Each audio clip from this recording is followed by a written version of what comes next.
She stood there in her designer heels, polished smile, stretching wide across her face, holding the deed I had just signed over to her.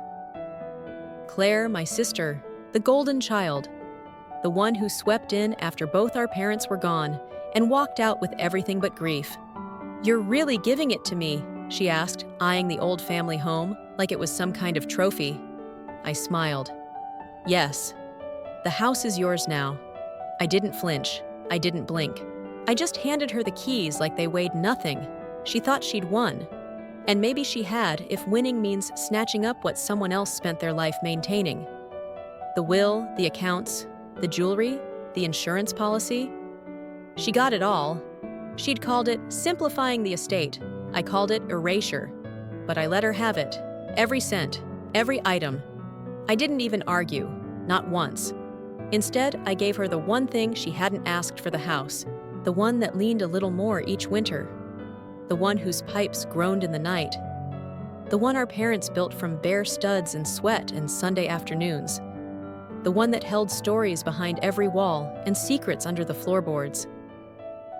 She took the key from my hand like she was claiming victory. "You're being very reasonable for once," she said with that thin-lipped smirk that always made me feel small growing up. "I've had time to think," I replied. She didn't notice the way I said it. Or maybe she did, but didn't care. She tossed her hair over her shoulder and headed for the car, already dreaming about tearing up the garden, knocking down the kitchen wall, and turning our parents' modest house into her next upscale project. She never saw the catch. Not the cracks in the foundation, not the clause she violated in the original will, not the note I left behind, and certainly not me, standing quietly in the background, letting her take the bait.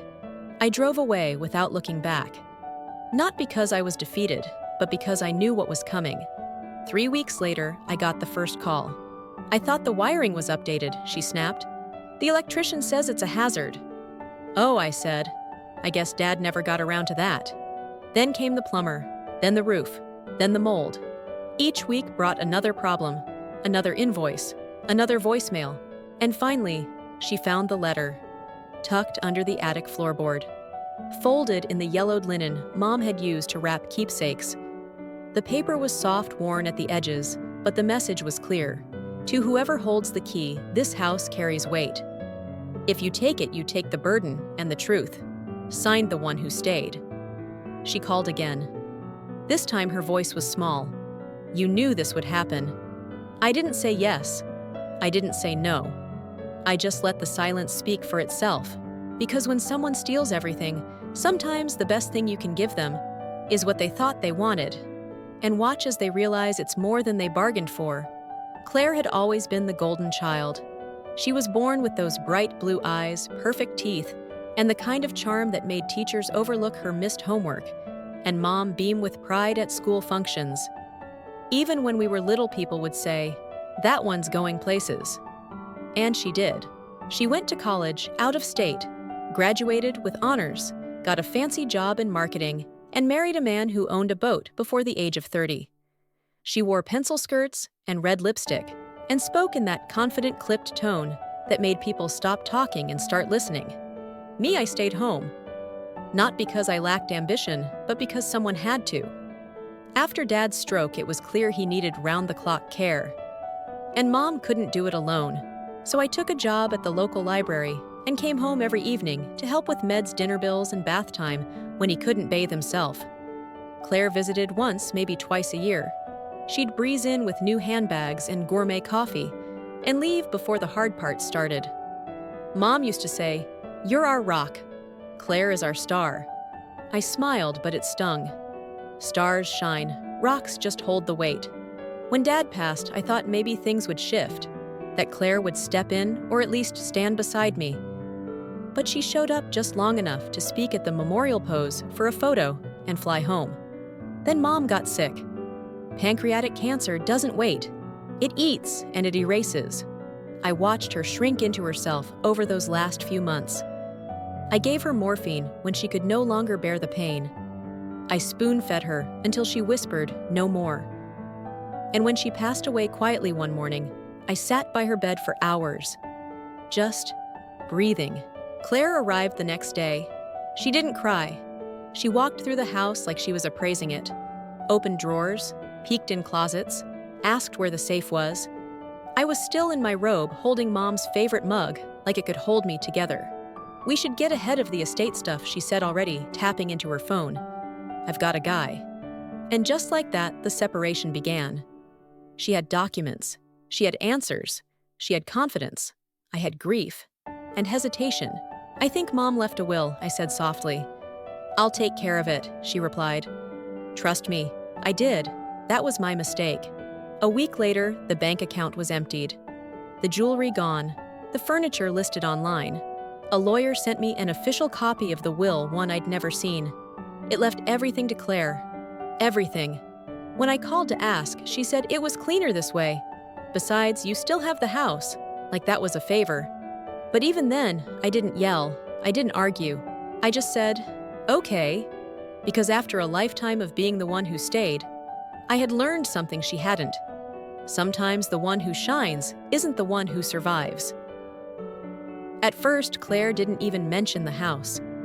After she swept through Mom's belongings, emptied the safe deposit box, and liquidated every account, she barely acknowledged the old place I was still living in. Too modest, too fixer-upper, not her style. But a few months later, the tone changed. She called one morning, brisk, businesslike. "I've been thinking, it might be cleaner if the house were in my name." "For taxes?" I almost laughed. "Cleaner," she said, as if my life, my history was some smudge on her white glove version of family. "I'm still living here," I reminded her. She didn't pause. "Right, but we could set up a timeline. I could buy you out, give you time to relocate, maybe 6 months." The house wasn't worth much on paper, but it was the only thing left from our parents that hadn't been filtered through her lawyers and spreadsheets. "Still," I said, "let me think about it." The next week, she sent a formal offer through her real estate agent. A check, a deadline, a message. "Take the money. Disappear quietly." I stared at it for hours. Then I slid it back into the envelope and tucked it into the drawer beneath the stove, the one that stuck a little when you opened it, where Mom used to hide birthday presents. And I started planning, not out of revenge, out of memory. Because what Claire didn't realize, what she never cared to ask, was that Mom and I had talked about the house during those last quiet weeks. We'd sat on the porch and watched the wind pull at the shutters, and she had whispered things she hadn't told Claire. Not because she loved me more, but because I was there. She told me what was behind the basement wall. She told me what was buried under the camellia bush. She told me what really mattered in that house and what didn't. When Claire called again, I was ready. "You can have the house," I said calmly. Silence. Then cautious. "You're giving it to me?" "Yes," I said. "I'll sign the deed over, no strings." She couldn't believe her luck. "You're being smart for once." I smiled. Guess I learned from the best. We met the next week in a lawyer's office. She wore a crisp white blouse and sunglasses on her head, like some kind of country club queen. I wore Mom's cardigan. She barely read the papers. Just flipped, signed, smiled. "I'll get someone in to redo the kitchen, maybe tear down that awful wallpaper." I nodded. "It's all yours now." And it was. But what she didn't know, what made me smile all the way home, was that within those walls, I had left something for her. Something she wouldn't be able to ignore. Because sometimes the best way to teach someone the value of what they took is to let them carry the weight of it alone. 3 weeks after I handed over the deed, the first call came. "Did you know the basement floods?" Claire's voice was sharp-clipped. "No hello? No how are you?" "Yes," I said. "It always has when the rain comes hard. You didn't think to mention it." I paused. "You never asked." She hung up without saying goodbye. I poured myself a cup of tea, sat on the porch, and watched the camellia bush sway in the wind right over the patch Mom and I had planted together. The spot Claire never noticed. The second call came a few days later. "There's mold behind the kitchen cabinets. The whole wall might need to be replaced." "Oh," I said, "probably from that old pipe that always sweated in summer." Another silence. "You didn't fix it." "No," I said, "but I kept it clean." She muttered something under her breath and hung up again. By the end of the month, I'd received 5 more calls, each one shorter, sharper than the last. Termites, electrical faults, a cracked foundation. It was as if the house had waited patiently until she arrived, and then began to fall apart under her hands. But I wasn't surprised, because Mom had told me. The house was old, full of memory, yes, but also full of quiet problems. Problems that required more than cash. They needed care, patience, knowledge. The kind of things you only gain by being there. Claire had none of that. And then she found the letter. It was tucked into the attic wall behind the panel, where we used to hide Christmas presents as kids. The letter was sealed in an envelope with Mom's handwriting on the front, to the one who thinks she won. I had placed it there before I left. Inside the envelope was the original copy of Mom's handwritten will, one she'd asked me to keep just in case. It wasn't legally filed. Claire had rushed through probate with her own version typed and signed under questionable timing. But Mom's letter made it clear the house goes to my daughter, who stays behind. The one who knows it, not just owns it. If either of you tries to sell it without living in it for at least 5 years, then the heirloom fund currently in the locked account will be donated to charity. Claire had ignored that clause. She'd emptied accounts, claimed assets, sold heirlooms. And now the house she forced into her name was costing her everything. She called again. This time, no sharpness. "Why didn't you tell me about the will?" Her voice was small. "Would it have mattered?" I asked. She didn't respond. "Mom wanted someone who respected what was built," I added. "Not someone who wanted a flip." Another silence. "You set me up," she whispered. "No," I said gently. "You set yourself up when you thought ownership was more important than stewardship." She didn't call again, but I heard from others. People in town started asking questions about what happened, about the charity fund, about the legacy. Claire had built a life on being admired. Now she was being seen, and it was very different. Me, I was planting basil in a window box of my little rental cottage, drinking coffee from Mom's favorite mug, breathing easily, because sometimes you don't need to take back what was stolen. You just need to leave behind a mirror and let them see who they really are. I never answered her last voicemail. I listened to it once. Her voice was shaking, trying not to sound like it. She said something about the house sinking both literally and financially. She asked if I still had the plumber's number.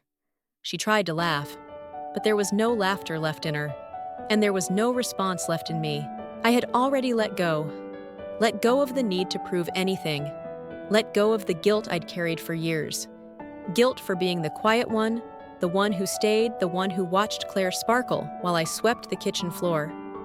I let go of the fantasy that we would ever truly be sisters again, at least not the kind who share recipes and memories without competition or control.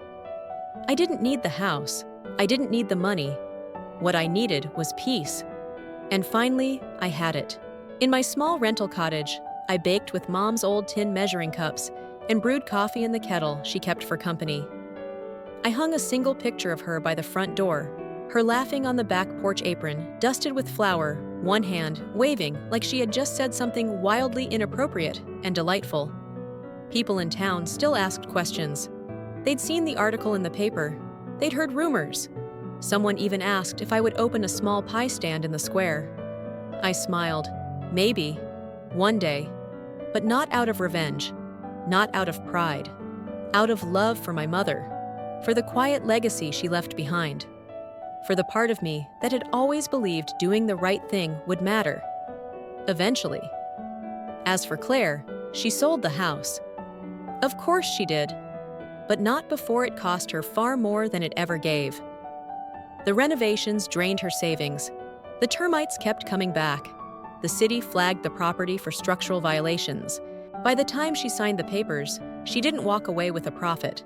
She walked away with regret. I don't celebrate her downfall. That's not who I am. But I do believe in lessons. And sometimes the only way people learn is when the weight they stole becomes theirs to carry alone. Now, when I sit by the window with a book and a warm biscuit, I think of my mother, of the things she whispered when the world quieted around her. Let them have what they want, honey. Because sometimes what they want is a burden dressed as a prize. She was right. Claire got the prize, and I got my life back. Have you ever let someone take what was rightfully yours, only to discover that what they grabbed came with a hidden cost? Would you have fought, or let go like I did? Tell your story in the comments. You might be surprised how many women are still carrying the silence you've already released. Because sometimes the best kind of justice is walking away full-hearted while they sit in the ruins of what they thought was a win.